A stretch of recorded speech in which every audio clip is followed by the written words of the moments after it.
Hello all my crafty people, welcome to my channel. If you're new here, my name is Alicia. I post new videos every Thursday, primarily on Tumblrs, but I've been doing a lot of Halloween stuff lately. So this is my project this week. I picked up this plastic spider at a Dollar Tree in Florida. Now, I haven't seen them up north yet, but I assume that they're coming soon. And so I thought this was really cute to just slightly decorate and put a little light in and display on my table. So if you're interested to see how I achieve this look, stick around and I'm going to go ahead and get started.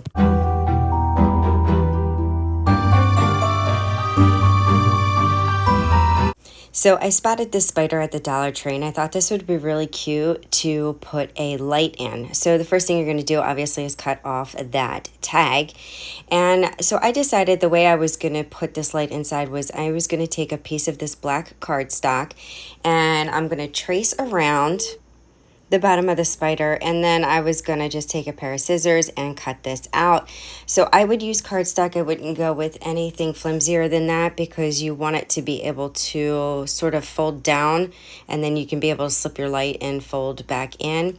I later scrapped this idea, but I just wanted to show this as an option if you chose, if you decided that you did want to do that. So after I got it all measured up, I put that aside. So I wanted to put tissue paper on the inside and I didn't have any red tissue paper, so I made my own. I used this food coloring and on a paper towel, just squirt some on and then just squished it around so that it would just like absorb into each, the whole paper towel. Like I didn't soak the whole paper towel because that would be like overkill and too much. And then I let this dry for like a half an hour to an hour.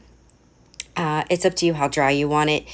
But, as long as it's dry to the touch, just make sure you're wearing gloves when you're handling this food coloring because it will stain your hands. And make sure you use your gloves after you're done because if you get any wetness on your fingers, it will definitely stain your fingers. So ask me how I know this. Anyway, so now I take some Mod Podge and spread it on there because I want to sprinkle a little glitter. So I want a little bit of a shimmer to come through those holes when I glue this on the inside. So I take this ultra fine shimmer by Glitter Makes It.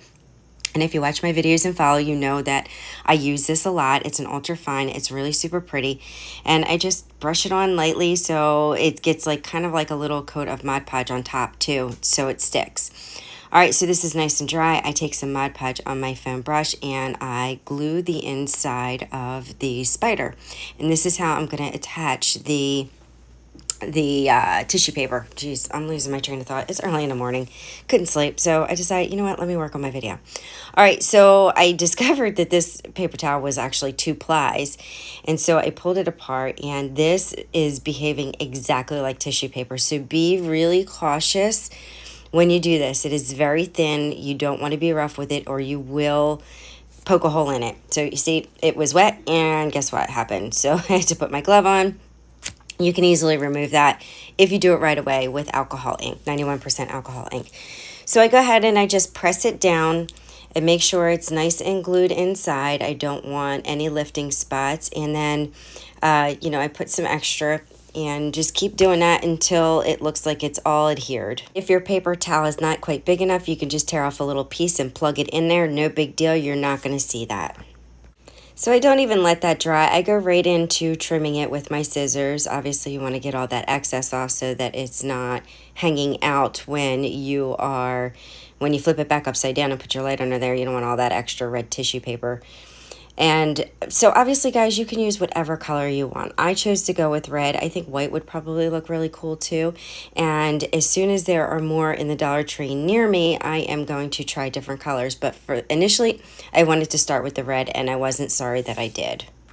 So I gave that about a half an hour to dry, and it didn't take very long. It was dry in a half hour, and I took some Mod Podge and a very soft bristle brush, and I emphasize a soft bristle brush because, again, we're dealing with tissue paper or thin paper. I'm going to call it tissue paper because in essence it is tissue paper now.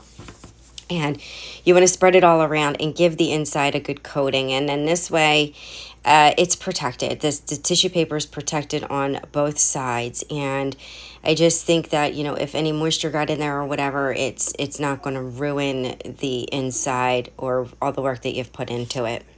I only did 1 coat of Mod Podge, but feel free to do more if you choose to do so. All right, so now I'm taking these the tumbling tower blocks from the Dollar Tree, and I'm gluing 3 together. And I originally wanted to use a popsicle stick, but the popsicle stick was too short, and I didn't have any more tongue depressors, which what may have reached. I don't know, but if you have like a tongue depressor or an oversized one, you can do that, use that as an option. But I have these handy, so I decided, you know what, let's just use these. And so I glued the 3 together, and now I'm going to glue them to the inside of the spider. And this is what I'm going to use when I perch my tea light, my light up tea light, obviously, battery powered tea light that I picked up from the Dollar Tree. I'm gonna just basically place it on top. So so after that dries, I wanted to, this whole spider is like a matte black, and it looks really good, but I wanted to shine up the eyeballs with black, like shiny, because spiders' eyes are shiny. So I took black acrylic paint. You can see, I think it's April Bower paint. You can use whatever gloss black that you have. And I was playing around because I wanted to dab it with the Q-tip, and the Q-tip kind of gave me a hard time. So eventually I wound up ditching the Q-tip. I tried a couple other dotting tools, and then ultimately wound up with a really super fine tipped paintbrush to go in there and just fill in the spots and the blanks. And that's what I found worked the best. So don't use the Q-tip, guys. Just go right for a paintbrush, or even, if you have like a shiny marker, like a metallic black marker, that would work too. So here I am with the paintbrush. Then I go back in with the dotting tools, and it just, definitely the paintbrush worked the best. The silicone dotting tool wasn't too bad. All right, so here I am just showing you that I'm placing the tea light underneath and just basically perching it on there. It actually came up and I had to glue it again. So that is it for this tutorial, guys. I tried a couple of different tea lights and things. So like here's the flickering one, and then I did a color changing one, which you saw in the beginning, and I threw in some fairy lights on this one, guys. So tell me what you think. Tell me which one's your favorite light. Please give this video a thumbs up. Make sure you subscribe, share, like, comment. I love to hear your feedback, and all of those things help my channel to grow. So see you all next time. Thanks, guys. Bye.